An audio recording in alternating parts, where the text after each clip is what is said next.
मुश्किल क्यों था जानने के लिए कहानी को पूरा देखें। अमन और सीमा पूरा जीवन एक साथ बिताने के सपने देख रहे थे, लेकिन इंतजार की घड़ियां बढ़ती ही जा रही थी। सीमा को गुमसुम और उदास देखकर माँ ने कहा, क्या बात है सीमा, तू इस तरह मुंह लटकाए क्यों बैठी है? कई दिन से अमन का भी कोई फोन नहीं आया। दोनों ने आपस में झगड़ा कर लिया क्या? सीमा कहती है, नहीं माँ, रोज रोज क्या बात करें, कितने दिनों से शादी की तैयारी कर रहे थे, सब व्यर्थ हो गई। अमन के दादाजी की मौत ना हुई होती तो आज मेरी शादी को 15 दिन हो चुके होते। वह काफी बूढ़े थे, 13वीं के बाद शादी हो सकती थी, पर ससुराल वाले बड़े अलग विचारों के हैं। कहते हैं कि अब तो 5-6 महीने बाद ही शादी होगी। माँ कहती है, हमारी तो सब तैयारी व्यर्थ हो गई। शादी के कार्ड बच चुके थे, फंक्शन हॉल को, कैटरर्स को, सजावट करने वालों को और भी कई लोगों को एडवांस पेमेंट कर चुके थे।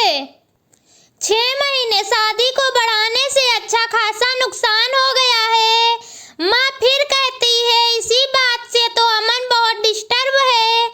माँ पर कुछ कह नहीं पाता बेटा, हम भी कभी तुम्हारी उम्र के थे, तुम दोनों के एहसास को समझ सकते हैं, पर हम चाहकर भी कुछ नहीं कर सकते। मैंने तो तेरी सास से कहा भी था कि अच्छे कामों के लिए सब दिन शुभ होते हैं, अब हमें शादी कर देनी चाहिए, पर इतना कहना था कि वह तो भड़क गई और कहने लगी, आप लोगों के सब दिन शुभ होते होंगे, पर हम तो सायों में भरोसा करते हैं। हमारा इकलौता बेटा है, हम अपनी तरफ से पुरानी मान्यताओं को अनदेखा कर मन में कोई वहम पैदा नहीं करना चाहते। सीमा सोचने लगी कि मम्मी इससे ज्यादा और क्या कर सकती हैं, और मैं भी क्या करूं, मम्मी को कैसे बताऊं कि अमन क्या चाहता है। नर्सरी से इंटर तक हम दोनों साथ साथ पढ़े थे, किंतु दोस्ती इंटर में आने के बाद ही हुई थी। इंटर के बाद अमन इंजीनियरिंग करने चला गया और मैंने बीएससी में दाखिला ले लिया था। कॉलेज अलग अलग होने पर भी हम दोनों छुट्टियों में कुछ समय साथ बिताते थे, बीच में फोन पर बातचीत भी कर लेते थे, कंप्यूटर पर चैट हो जाती थी। एमएससी में आते ही मम्मी पापा ने शादी के लिए लड़का तलाशने की शुरुआत कर दी।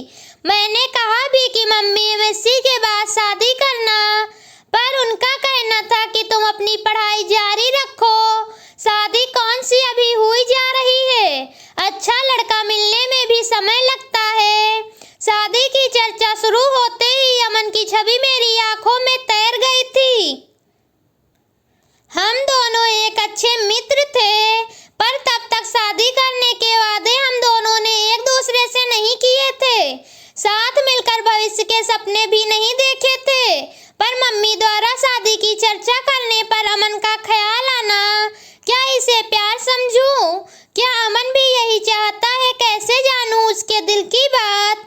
मुलाकात में अमन से मम्मी द्वारा शादी की पेशकश के बारे में बताया तो वह बोला, इतनी जल्दी शादी कर लोगी? अभी तो तुम्हें 2 वर्ष एमएससी करने में ही लगेंगे।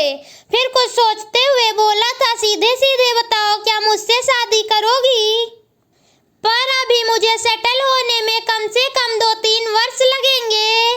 प्रसन्नता की एक लहर दिल को छू गई थी। सच कहूँ अमन, जब मम्मी ने शादी की बात की तो एकदम से मुझे तुम याद आ ही गए थे। क्या यही प्यार है? अमन कहता है, मैं समझता हूँ यही प्यार है। देखो, जो बात अब तक नहीं कह सका था, तुम्हारी शादी की बात उठते ही मेरे मुंह पर आ गई और मैंने तुम्हें प्रपोज कर दिया। अब जब हम दोनों एक दूसरे से प्यार का इजहार कर ही चुके हैं, तो फिर इस विषय में गंभीरता से सोचना होगा। सोचना ही नहीं होगा सीमा, तुम्हें अपने मम्मी पापा को इस शादी के लिए मनाना भी होगा। क्या तुम्हारे घर वाले मान जाएंगे? देखो, अभी तो मेरा इंजीनियरिंग का अंतिम साल है, मेरी कैट की कोचिंग भी चल रही है, उसकी भी परीक्षा देनी है। वैसे हो सकता है इस साल किसी अच्छी कंपनी में प्लेसमेंट मिल जाए, क्योंकि कॉलेज में बहुत सी कंपनियां आती हैं और जॉब भी ऑफर करती हैं। अच्छा ऑफर मिला तो मैं स्वीकार कर लूँगा और जैसे ही शादी की चर्चा शुरू होगी मैं तुम्हारे बारे में बता दूँगा। प्यार तो हमारे बीच शुरू हो चुका था और हमारा यह प्यार अब जीवन साथी बनने के सपने भी देखने लगा था। अब इसका जिक्र अपने अपने घर में करना जरूरी हो गया था। मैंने मम्मी को अमन के बारे में बताया तो वह बोली वह अपनी जात का नहीं है। यह कैसे हो सकता है? तेरे पापा तो बिल्कुल नहीं मानेंगे। क्या अमन के माता पिता तैयार हैं? सीमा कहती है अभी तो इस बारे में उसके घर वाले कुछ नहीं जानते। फाइनल परीक्षा होने तक अमन को किसी अच्छी कंपनी में जॉब का ऑफर मिल जाएगा और रिजल्ट आते ही वह कंपनी ज्वाइन कर लेगा। उसके बाद ही वह अपने मम्मी पापा से बात करेगा। सीमा की माँ कहती है क्या जरूरी है कि वह मान ही जाएंगे? सीमा कहती है मुझे पहले आपकी इजाजत चाहिए। माँ कहती है यह फैसला मैं अकेले कैसे ले सकती हूँ? तुम्हारे पापा से बात करनी होगी। उनसे बात करने के लिए मुझे हिम्मत जुटानी होगी। यदि पापा तैयार नहीं हुए तो तुम क्या करोगी? करना क्या है मम्मी, शादी होगी तो आपके आशीर्वाद से ही होगी वरना नहीं होगी। इधर मेरा एमएससी फाइनल शुरू हुआ, उधर इंजीनियरिंग पूरे होते ही अमन को एक बड़ी कंपनी में अच्छा स्टार्ट मिल गया था और यह भी करीब करीब तय था कि भविष्य में कभी भी कंपनी उसे यूएस भेज सकती है। अमन के घर में भी शादी की चर्चा शुरू हो गई थी। मैंने मम्मी को जैसे तैसे मना लिया था और मम्मी ने पापा को, किंतु अमन की मम्मी इस विवाह के लिए बिल्कुल तैयार नहीं थी। इस फैसले से अमन के घर में तूफान उठ खड़ा हुआ था। उसके घर में पापा से ज्यादा उसकी मम्मी की चलती है। ऐसा एक बार अमन ने ही बताया था। अमन ने भी अपने घर में कह दिया था कि शादी करूंगा तो सीमा से वरना किसी से नहीं। आखिर अमन के बहन बहनोई ने अपनी तरह से मम्मी को समझाया। मम्मी आपकी यह जिद अमन को आपसे दूर कर देगी। आजकल बच्चों की मानसिक स्थिति का कुछ पता नहीं चलता कि वह कब क्या कर बैठे। आज के ही अखबार में समाचार है कि माता पिता की स्वीकृति न मिलने पर एक लड़का और लड़की ने आत्महत्या कर ली। वह दोनों बालिग है। अमन कमा रहा है। वह चाहता तो अदालत में शादी कर सकता था पर उसने सोचा मैं आशीर्वाद से ही शादी करूंगा और आपकी स्वीकृति का इंतजार कर रहा है। अब फैसला आपको करना है। अमन के पिता ने कहा था बेटा मुझे तो अमन की इस शादी से कोई एतराज नहीं है। लड़की पढ़ी लिखी है, सुंदर है, अच्छे विचारों की है और अच्छे परिवार की है और सबसे बड़ी बात मेरे अमन को पसंद भी है, बस हमारी जात की नहीं है। तो क्या हुआ पर तुम्हारी मम्मी को कौन समझाए? अमन की माँ कहती है जब सब तैयार हैं तो मैं ही उसकी दुश्मन हूँ क्या? मैं ही बुरी क्यों बनूं? मैं भी तैयार हूँ। मम्मी का इरादा फिर से बदले। इससे पहले ही मंगनी की रस्म पूरी कर दी गई थी। तय हुआ था कि मेरी एमएससी पूरी होते ही शादी हो जाएगी। मंगनी हुए 1 साल हो चुका था। शादी की तारीख भी तय हो चुकी थी। अमन के बाबा की अगर मौत ना हुई होती तो हम दोनों की शादी अब तक हो चुकी होती और मैं भी अमन के साथ अमेरिका चली जाती। पर अब 6-7 महीने तक साए नहीं है, अतः शादी अब तभी होगी, ऐसा अमन की मम्मी ने कहा है। पर अमन शादी के टलने से खुश नहीं है। इसके लिए अपने घर में उसे खुद ही बात करनी होगी। हाँ, यदि मेरे घर में कोई रुकावट होती तो मैं उसे दूर करने का प्रयास करती।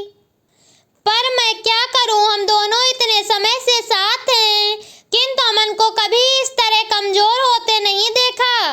अगर उसका बस चलता तो वह शादी कर लेता, लेकिन अब हम दोनों इंतजार करते रहे।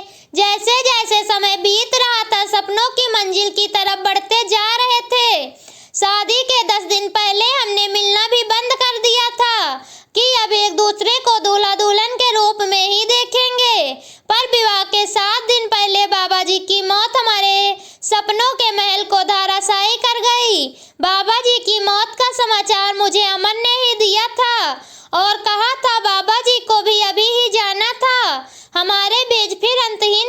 स्थल का विस्तार है। लगता है अब अकेले ही अमेरिका जाना पड़ेगा। 13वीं के बाद हम दोनों गार्डन में मिले थे, वह बहुत भावुक हो रहा था। कहने लगा, दो प्रेमियों के मिलने में समाज के कायदे कानून की इतनी ऊंची बाड़ खड़ी क्यों कर रखी है कि उनकी सब्र की सीमा ही समाप्त हो जाए। अमन कहता है, चलो सीमा, हम लोग भाग चलें। सीमा अमन को पास के रेस्टोरेंट में ले जाती है।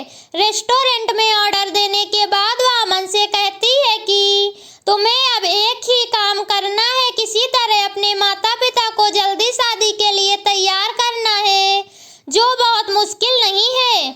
आखिर वे हमारे शुभचिंतक है। तुमने उनसे एक बार भी कहा कि शादी इतने दिन के लिए न टाल कर अभी कर दे? नहीं, यह तो नहीं कहा। तो अब कह दो। कुछ पुराना छोड़ने और नए को अपनाने में हर एक को हिचक होती है। अपनी इंटरकास्ट मैरिज के लिए आखिर वह तैयार हो गए ना। तुम देखना, बिना सायों के शादी करने को भी वह जरूर मान जाएंगे। अमन के चेहरे पर खुशी की एक लहर दौड़ गई थी। तुम ठीक कह रही हो सीमा, यह बात मेरे ध्यान में क्यों नहीं आई? खाने के बाद तुम्हें घर पर छोड़ देता हूँ। कोर्ट मैरिज की डेट भी तो पास आ गई है, उसे भी आगे नहीं बढ़ने दूंगा। ठीक है, अब मैरिज वाले दिन कोर्ट में ही मिलेंगे। मेरे आज के व्यवहार से डर गई क्या? इस बीच फोन करने की इजाजत तो है या वह भी नहीं है? सीमा कहती है, चलो फोन करने की इजाजत दे देते हैं। रजिस्ट्रार के ऑफिस में मैरिज की फॉर्मेलिटी पूरी होने के बाद हम दोनों अपने परिवार के साथ बाहर आए तो अमन के जीजा जी ने कहा, अमन, अब तुम दोनों की शादी पर कानून की मोहर लग गई है। सीमा अब तुम्हारी हुई। अमन की माँ कहती है, हमारे घर की बहू तो सीमा विवाह संस्कार के बाद ही बनेगी। फिर अमन होटल जाता है। होटल में खाने का ऑर्डर देने के बाद अमन ने अपने जीजा जी से पूछा, जीजा जी, मम्मी तक हमारी फरियाद अभी पहुंची या नहीं? साले साहब, क्यों चिंता करते हो? हम दोनों हैं ना तुम्हारे साथ। अमेरिका आप दोनों साथ ही जाओगे। मैंने अभी बात नहीं की है, मैं आपकी इस कोर्ट मैरिज हो जाने का इंतजार कर रहा था। आगे मम्मी को मनाने की जिम्मेदारी आपकी बहन ने ली है। इससे भी बात नहीं बनी तो फिर मैं कमान संभालूंगा। हाँ भैया, मैं मम्मी को समझाने की पूरी कोशिश करूंगी। हाँ, तो कोशिश कर लेना, माने तो मेरा नाम लेकर कह देना। आप अब शादी करो या ना करो, भैया भाभी को साथ लेकर ही जाएंगे। वाह भैया, आज तुम सचमुच बड़े हो गए हो। आफ्टर ऑल अब मैं एक पत्नी का पति हो गया हूँ। ओके भैया, अब हम लोग चलेंगे। आप लोगों का क्या प्रोग्राम है? कुछ देर घूम घाम कर पहले सीमा को उसके घर छोड़ूंगा, फिर अपने घर जाऊंगा। अमन की दीदी फिर माँ से बात करती है, वह शादी के लिए मान जाती हैं और दोनों की शादी हो जाती है। दोस्तों, कहानी पसंद आई हो तो वीडियो को लाइक और चैनल को सब्सक्राइब जरूर करना। मिलते हैं आपसे अगली कहानी के साथ।